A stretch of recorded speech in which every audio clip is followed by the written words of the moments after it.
수조 원대 투자자 손실을 빚은 홍콩 H지수 기초 주가 연계증권과 관련해 금융당국이 일부 불완전 판매 정황 등을 확인하고 분쟁 조정 기준안을 내놨습니다. 개별 사례에 따라 배상 비율은 0%에서 100%까지도 가능하다고 하는데 투자자들이 궁금해하는 내용 자세히 짚어보겠습니다. 나연수 기자.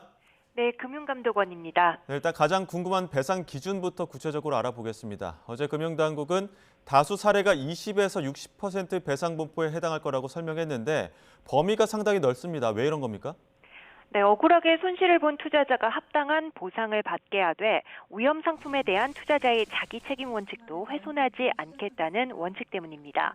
주가연계증권 ELS는 지수 오르내림에 따라 큰 수익을 볼 수도 반대로 크게 손해를 볼 수도 있는 상품입니다.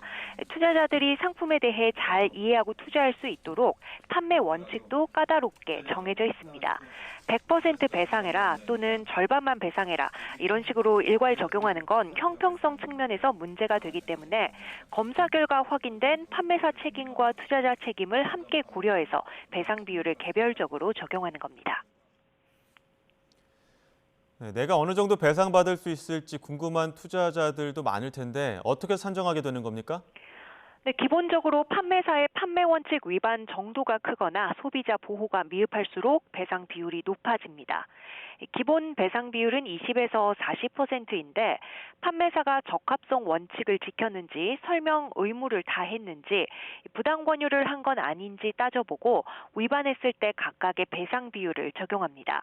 표에서 보시다시피 중복으로 위반했을 경우 그 비율이 높아지고 셋 다 위반했다면 40% 적용을 받게 되는 겁니다. 판매 직원이나 지점 잘못뿐만 아니라 이런 잘못을 유발하거나 키운 판매사의 내부 통제 시스템도 따져봅니다. 시스템이 부실했다면 은행과 증권사, 대면과 온라인 판매에 따라 3에서 10%포인트 배상 비율이 가중 적용됩니다. 여기에 투자자 특성에 따라 배상 비율이 더 붙거나 차감됩니다.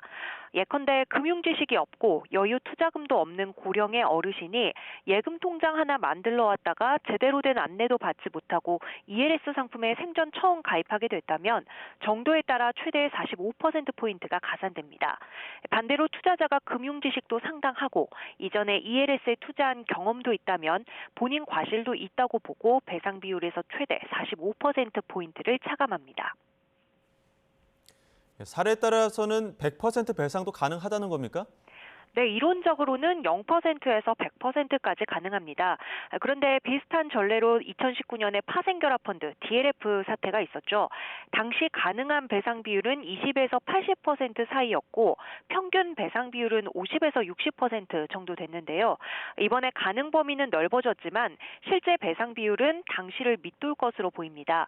ELS가 DLF보다 잘 알려진 상품이고 금융소비자보호법 시행으로 관련 규제나 절차도 깐깐해졌기 때문입니다.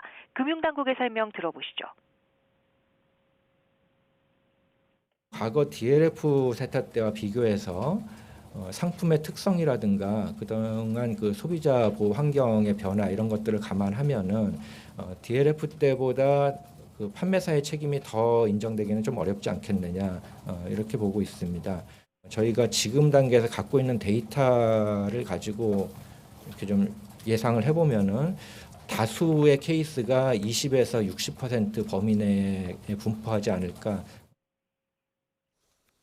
네, 그럼 실제 배상은 언제쯤부터 이루어지는 겁니까? 금융사들은 이 기준안을 가지고 언제든지 자율적으로 배상에 나설 수 있습니다. 금융당국도 선제적으로 자율 배상에 나선 금융사에는 그 수준만큼 제재를 감경해주겠다고 밝힌 상태입니다. 자율 배상에 나서기 위해선 금융사가 외부 배상위원회를 꾸려 개별 사례를 일일이 따져봐야 하는데요. 배상 규모가 수조 원에 달하는 데다 법률 검토가 필요한 사안이어서 시간은 다소 걸릴 것으로 보입니다. 자율 배상이 이루어지지 않는 사례들은 분쟁조정위원회를 거쳐야 합니다. 금감원은 다음 달부터 분조위를 열고 배상 절차에 들어갑니다. 이 절차가 두세 달 걸리니까 하반기쯤부터 실제 배상이 이루어질 전망입니다. 일부 투자자들은 투자금액 전액 배상을 요구하고 있는 만큼 자율 배상이나 분조위에서 합의에 이르지 못해 법정 다툼으로 넘어가는 사례도 나올 수 있습니다. 지금까지 금융감독원에서 전해드렸습니다.